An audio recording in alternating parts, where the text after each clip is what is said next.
If this sounds like you, keep watching. Day after day, you have a faint vision of your goals. You want to become more fit, you want to become more successful or productive, but day after day, you keep putting off the very tasks that you need to do in order to achieve those goals. Frustrated, you jolt back up, maybe have 1 or 2 days where you actually get some stuff done, and then all goes back to normal. And you keep putting it off, saying to yourself, I've worked so hard these past 2 days, let me take the next 3 days off. This never works. You're never consistent, and you never get your goals done. And you start putting it off for the whole year because I have so much time to get this done, I won't worry about it right now. There could be 101 reasons why you don't start doing something. So why do you put off what could be the greatest thing in your life? Why do you come up with every excuse possible? You want to start your goals, right?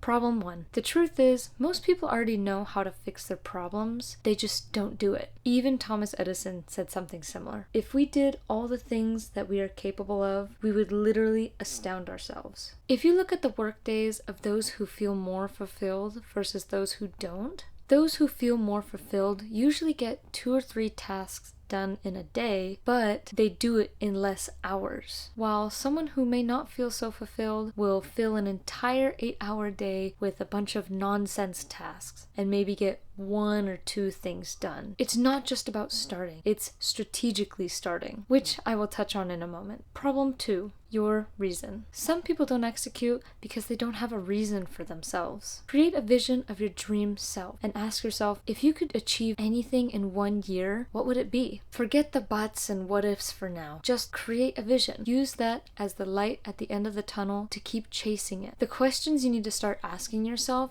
is, what do you want for your life? What do you want for your future career, your family, and financially wise? The liquid gold solution. Create a schedule for yourself for 12 weeks. In the book, The 12-Week Year, the main point is that instead of creating goals in a schedule for a whole year, you break them down and make them for 12-week periods. And let me just share with you 2 reasons why this is so much better than setting those boring New Year's resolutions. 1, it's easier to track and manage. Let's be real. Have any of us really followed through with a whole year's worth of planning? It takes a lot of energy just planning half of the year. Hence why this book emphasizes splitting your work into 4 quarters or 12 weeks. It's also easier and more motivating to track your work and progress in the 12 weeks rather than waiting an entire year to track it. Although the end goal of doing something for a year is great, some prefer to see what they did more recently to keep them accountable. Number 2,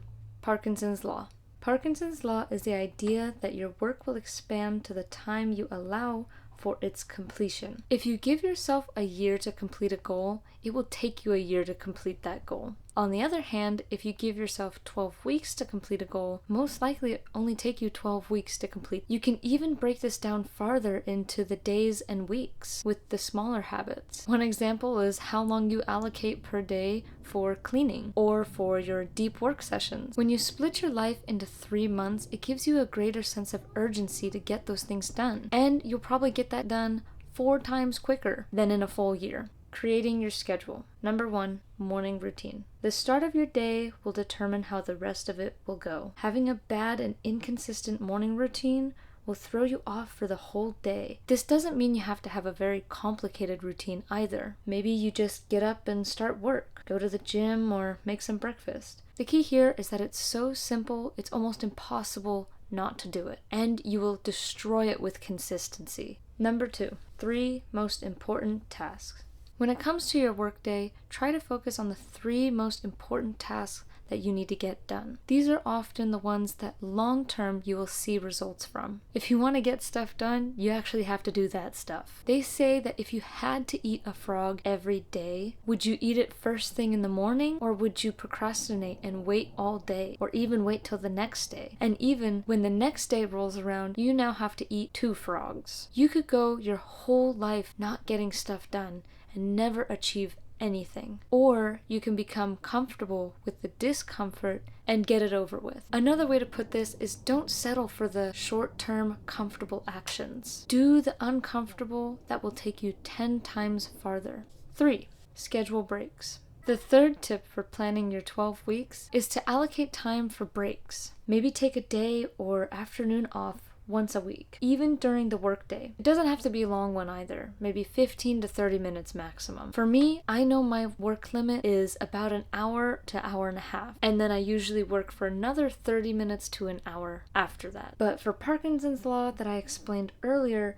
it's best to just stick to 1 to 2 hours so you can create the urgency to get it done without burnout. Don't overthink it all too much. If planning 12 weeks is a little bit too much for you, take it 1 week at a time and plan ahead of when you will schedule for the rest of the weeks. As my favorite philosophy of Kaizen states, try to make continuous improvement every day, even if it's just by 1%. Break down the steps if they get too complicated. This goes for scheduling and actually getting your work projects done. If you want to learn more about being disciplined and taking accountability, go check out this video in the corner.